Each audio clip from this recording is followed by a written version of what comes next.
Welcome to Digital Marketing for Contractors, a podcast for home improvement contractors to help you crush your lead goals and take your business to the next level. Join us each episode as we give you powerful insights and practical tips on the best digital marketing strategies to help you grow your home improvement business. Let's get started. Welcome back to the Digital Marketing for Contractors podcast. This is a podcast for home improvement contractors where we help you crush your lead goals and take your business to the next level. Digital Marketing for Contractors is hosted by Fat Cat Strategies. We are a digital marketing agency based in Raleigh, North Carolina. My name is Don, and I'm one of the account managers at Fat Cat. And I'm Janet. I am the founder and managing partner of Fat Cat.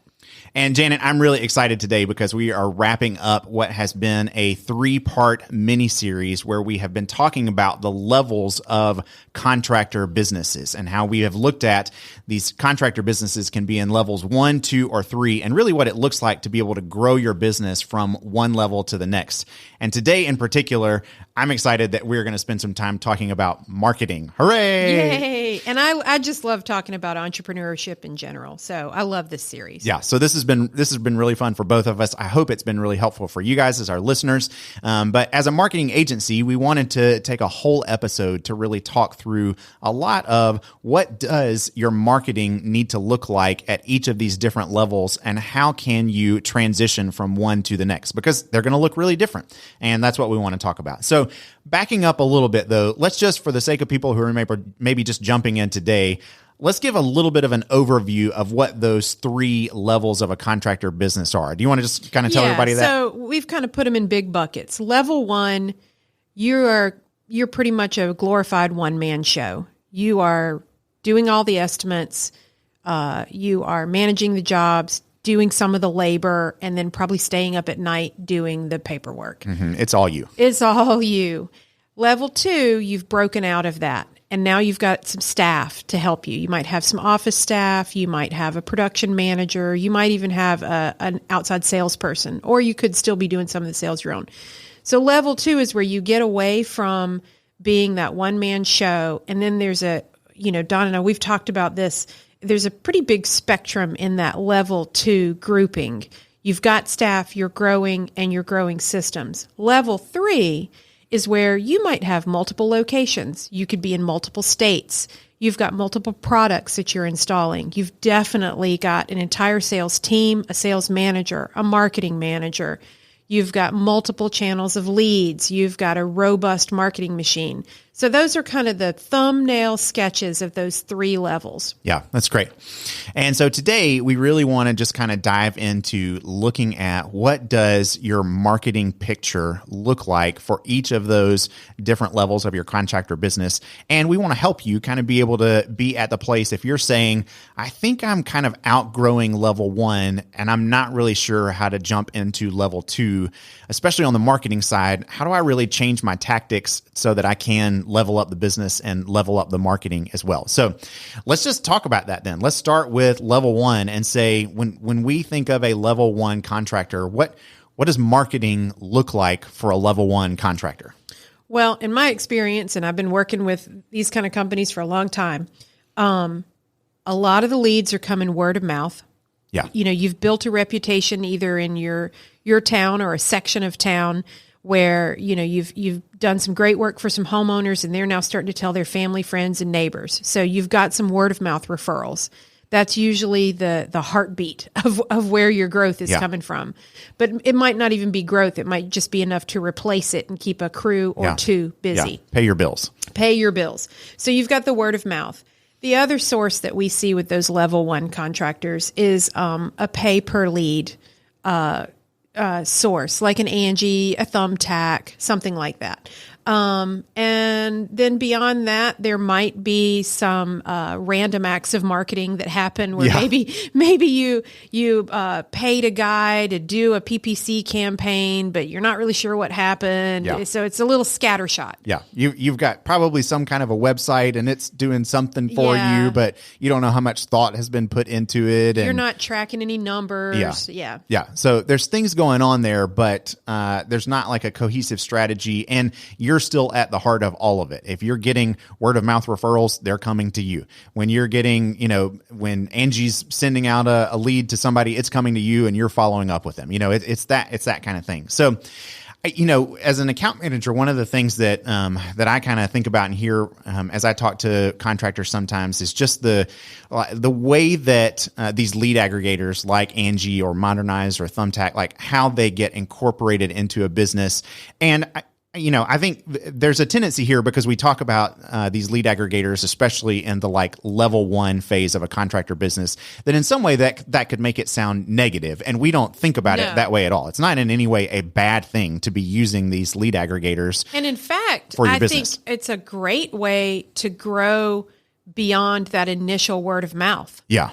It's just another source. So let's say you've built up enough of a reputation where you're getting a fairly steady stream of those word of mouth referrals. Well, those are unpredictable. Yeah. If you are buying leads from a source like Home Advisor, you at least have more control and you can turn it on and off as needed. Yeah, that's right. The challenge I think that we see is that, eventually you're going to hit some kind of a ceiling with those paid lead aggregators, that whether it's you just can't handle any more volume, or you're getting them at hours of the day where you can't follow up with them fast enough, and so you're missing out on the speed to lead opportunity, or just you're doing all of those that you possibly can, and they just don't have any more to send you. There's not any more leads to buy, and so you're kind of bumping up against a wall of like, hey, this has been a great way to kind of get out of the gate, to get some business going, but you're beginning to recognize it's not going to be enough to take my business to the next level. And that's really where we start to see the challenge there. Yeah, I think, Don, I've heard you say this before, that sources like that are a great way to start out, but it might not be the best way to really grow. Yeah, exactly. And I think that's just because it's got its limit. And so, when you're early on, you can really rely on it. But if you want to keep growing, it's just not going to be enough to be able to help your growth. It alone is not going to do it. Yeah. And we talked about these levels 1, 2, and 3. We still see level 3 contractors buying leads from these sources. Yeah. But if you picture it like a pie chart, it's a small wedge of pie. Yeah, pretty small. They haven't built their whole business on it. Yeah, so, and they're in no way reliant on it. No, it's a little something on the side. Yeah, exactly. I think one other picture that I would throw into this mix about what marketing looks like for level 1 contractors is the way that they might be using, I won't even call them vendors, but just other people who are helping them do some marketing things. So it tends to be like I know a guy who can, or my cousin's nephew might be able to do some social media for me, that kind of thing. So there's a lot of thrown together, I've got a friend or a buddy or a relative who can do this for me. My nephew built the website. Yeah, exactly. And I do all the sales for Fat Cat, so I'm always the first one to talk to folks when they start to approach us. If I had a dime for every time I heard somebody say, well, I had a gal, and I don't know why, but they always call them gal. Yeah. I had a gal and she did my social, and I think she was sending emails, and she did some other stuff too, but then she moved. Yeah. Yeah, exactly. Yeah. So it's this kind of thrown together, just bootstraps kind of mentality to marketing, which, hey, at that stage, it works. It does exactly for where you you should be. What you need it to do. You're piecing together the pieces that you need, and that's fantastic. What we're saying is that if you want to get from level 1 to level 2, you can't keep doing it that way. You're going to have to change some things. That strategy, that way of approaching things isn't scalable. It's not something that you can reliably grow with. And so you're going to have to change some things to be able to get into this level 2 stage of your business. And your marketing picture is going to look a lot different in this level 2 stage. So let's start there. Janet, what do you think when you think of a level 2 contractor and kind of what their marketing picture looks like? Knowing, as we've said in previous episodes, there's a pretty big bandwidth in level 2. But just in general, maybe starting on the front end of that level 2, what does the marketing picture begin to look like for that contractor? They've got multiple sources of leads. They often will have a full-time staff person inside their business who is in charge of the marketing. That doesn't mean they're necessarily doing all the tasks. They are in charge of coordinating it. And in that instance, they might be coordinating a handful of vendors. They might have a social media vendor, an SEO vendor, They might run some local radio ads. So what I start to see when those businesses mature, dedicated internal staff that's focused on marketing and coordinating it, and multiple exterior vendors. Now, as those businesses grow, another thing that I'll see is they'll start to introduce an agency that's coordinating a lot of this stuff for them, or offering more comprehensive services. Yeah. So then you don't have the disconnect between one vendor's running your SEO campaign, another vendor's running your PPC campaign, and those two vendors aren't talking to each other. But yeah, you kind of got it all in one place, and somebody who's working with a cohesive overall strategy for your business's marketing. And that vendor is having very big picture conversations with your marketing director and looking at overall strategy, not just day-to-day tactics. Yeah, absolutely. I love that in particular. And that, honestly, as an account manager here, that's one of my kind of favorite parts of working with the clients that we work with, is that, we kind of talk about it in the sense of like, we're coming alongside you as a business partner. Like it's our job, but it's also our desire to really help you grow your business. And so we want to know, what's your business looking like? What's going on the inside? What problems and challenges are you facing? And how can we kind of be in it with you in terms of where you're at and what we can do to be able to help? And that way it feels more like we're working together on your business, and not just you're writing us a check every month and we're doing these services for you, which we do, but it's more to it than that. It's a real relationship and a partnership and helping your business be able to grow. And on that note, as the person who does, most of the initial conversations with our clients, so in a sales conversation, when I'm talking to those businesses that are looking to grow, they're probably already in level 2, but they're looking to level up even more. Yeah. One of the things that they tell me is maybe they've got a relationship with a vendor. Let's say it's an SEO vendor, and they're frustrated because that vendor is thinking very like transactional. And they just, every month they run through the motions. Well, here's 3 topics that we're going to write about. I need you to approve these topics. And they think about it in the terms of, I'm going to publish 8 new SEO pages. That's not a strategy. Right. Those are just repeating the same tactics over and over again. Yeah. And so when we're talking about moving from one level to another and growing your business, at some point, you as the owner or the general manager need to stop thinking in terms of day-to-day tactics and look for a partner. And that partner could be somebody internal. It could be your marketing director working with an agency, but you need people on your team that are not going to go, boss, do you approve this? Right. They're bringing you ideas. Yeah. Not just asking you, what should I do? What should I do? What should I do? And that's the frustration that I hear from a lot of businesses that have grown to a level and they're hitting that ceiling, and they say to me, if I knew what to do, I wouldn't have had to hire you. Yeah.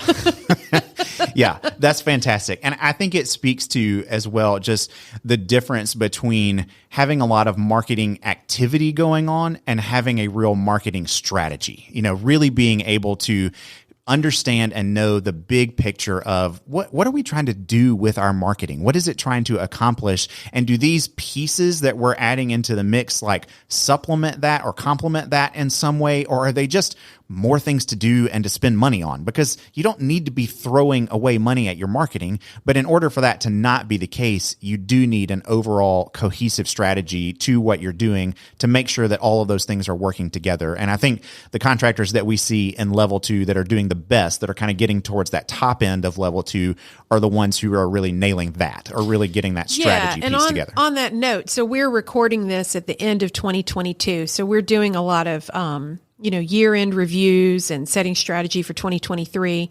And we've got a client that we've been working with for years, fantastic client. And one of the things that was a focus for this year was to focus really heavily on some really specific keywords in their geography on the SEO front so that we could pull back on the PPC spending. Yeah. So if we can rank for those keywords that drive appointments organically, then they don't need to spend as much money on PPC. Yeah, that's right. They were spending about $4,500 a month on PPC, now they're spending about $2,500 a month. Yeah. So they're spending less as a percent of their revenue, and they're still growing. Yeah. That's what a strategic partner looks like. Yeah, absolutely. That's a great example, great picture. So, yeah, okay. So I think what we're talking about there too, and even as kind of what you hinted at, is that in this level 2, you've got kind of a progressively growing marketing mix. So you are bringing more pieces into the mix, but those pieces are all meant to work together. And we've talked about on a separate episode, kind of this idea of making sure that your digital and your traditional marketing are working well together. And we've even kind of mentioned like sort of what I would call this idea of like physical marketing, which is like maybe you've got a showroom, maybe you're going to events, different things like that, where you're actually getting a physical presence in some way that's helping with your marketing. All of those things are coming into play, and really good level 2 contractors are taking advantage of all of those pieces to help their business grow in whatever way they can.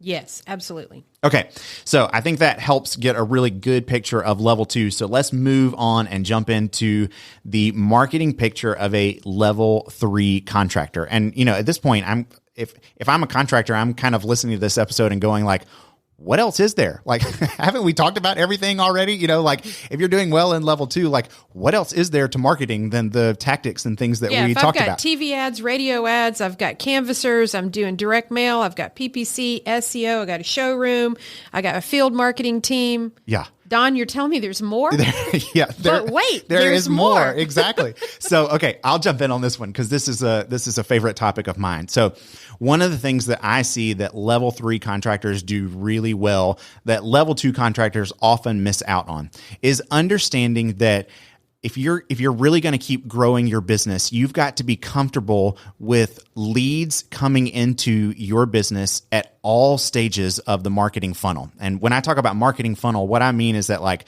most contractors tend to think of a lead as someone who is ready to buy their product. Today, yeah. Or maybe even like maybe just exactly as soon as possible. You might be comfortable with like this month, but it's immediate. We're thinking that when I get that lead, we're going to call them and I'm going to call them today. I'm going to sell them today. I'm going to install it tomorrow. And it should be done fast. And on the opposite side of that is if we don't sell them today or this week or right away, that lead kind of disappears. It kind of becomes a like non-existent thing anymore because the answer was no, and now they're dead to me. Like I don't have any more use for them.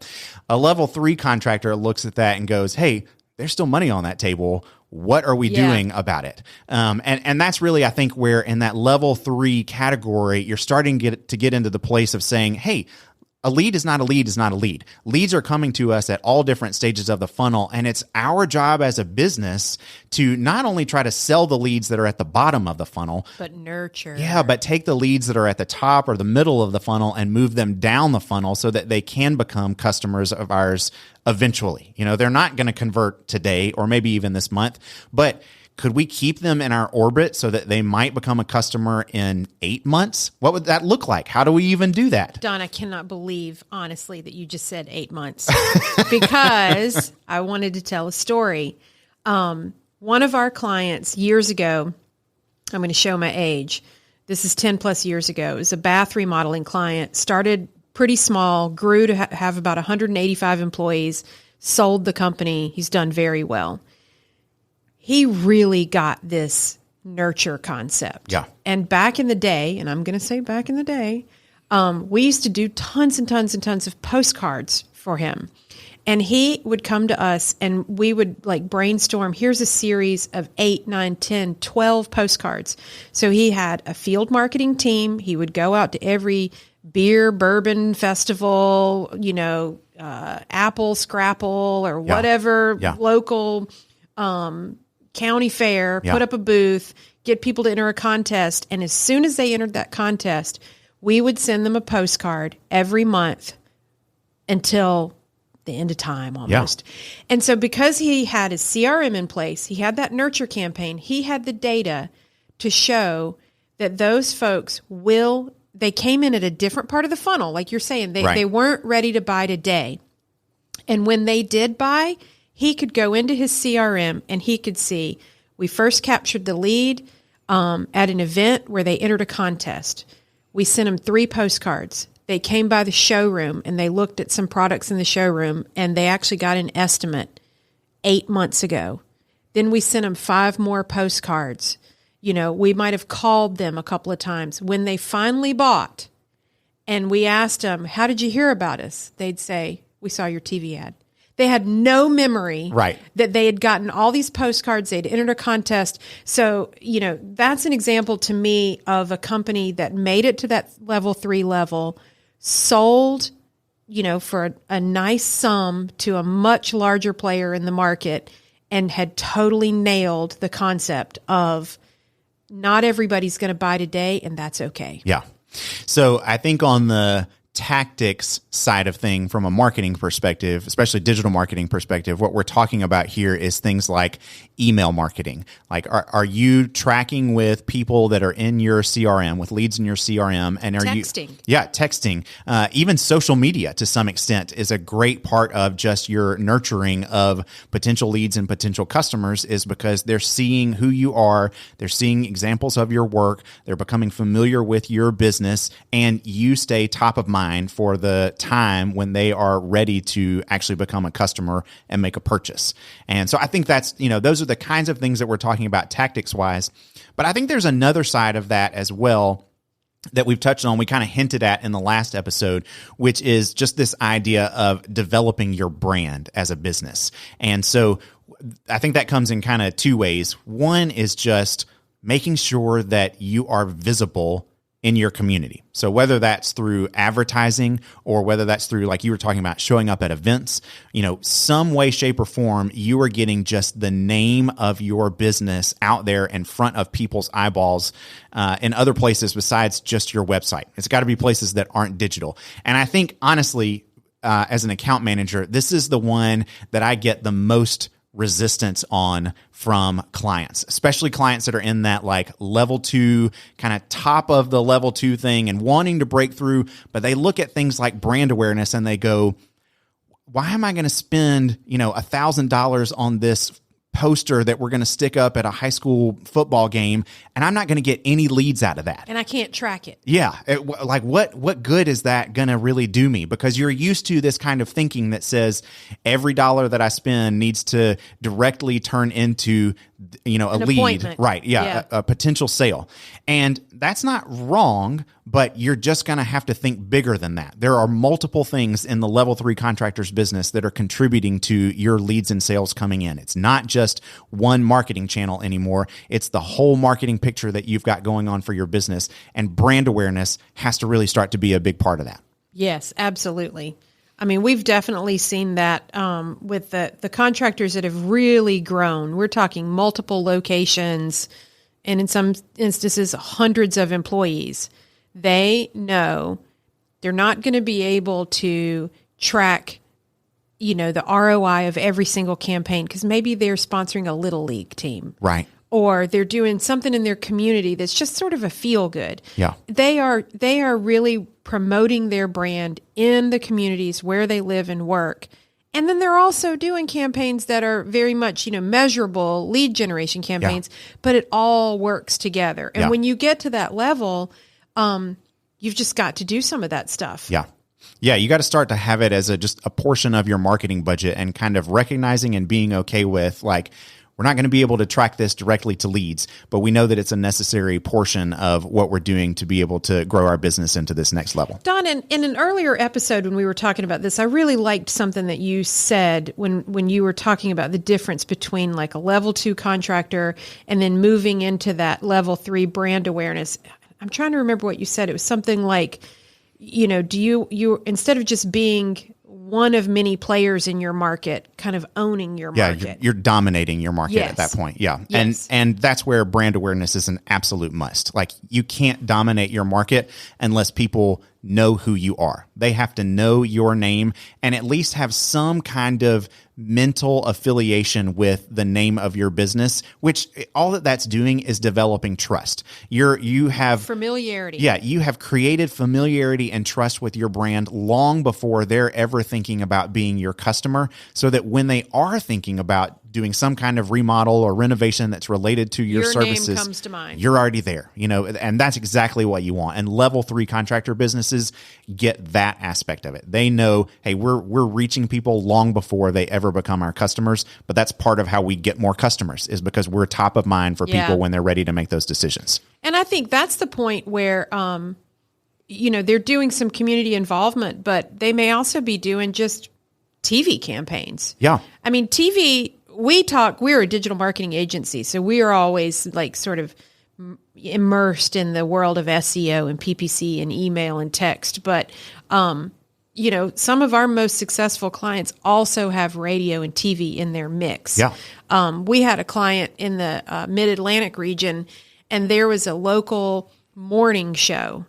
And they had like a regular spot on this really folksy kind of small town, good morning, whatever the town name was. And that was part of their brand awareness. Yeah. Everybody knew who they were. Right. Yeah. And I think that's a great example. I think that's exactly the kind of thing that you got to find ways of doing it. There's no right and probably very few wrong ways to do brand awareness. It's just a matter of the fact that you've got to be doing it. You got to figure out some way of getting your name out there in front of people's eyeballs and creating familiarity and trust with your business. And if you can do that, it leads to more customers. It just takes time. And Don, would you say those activities, if we wanted to map it back to the funnel to kind of close the loop here, that brand awareness is what's driving leads into the top of the funnel. Into the top, yeah. And then it's your job once they get in the funnel to nurture them over time. Yeah, and that's where you're doing emails and postcards and text messages and social media and those kinds of things that help bring them down to the bottom of the funnel where they're ready to buy. Exactly. Yep. Okay, well, I hope that this has been really, really helpful for all of you contractors that are listening. I hope that it's given you some great tips and ideas of things that could be true for your business in particular. But you might be listening and kind of thinking like, hey, these are great ideas, but we have no way of being able to pull some of these things off by ourselves. We really need some help and we don't know where to turn. Well, hey, that's what we're here for. We're Fat Cat Strategies. We're a digital marketing agency based out of Raleigh, North Carolina. We work with home improvement contractors all over the country, and we would love to talk to you.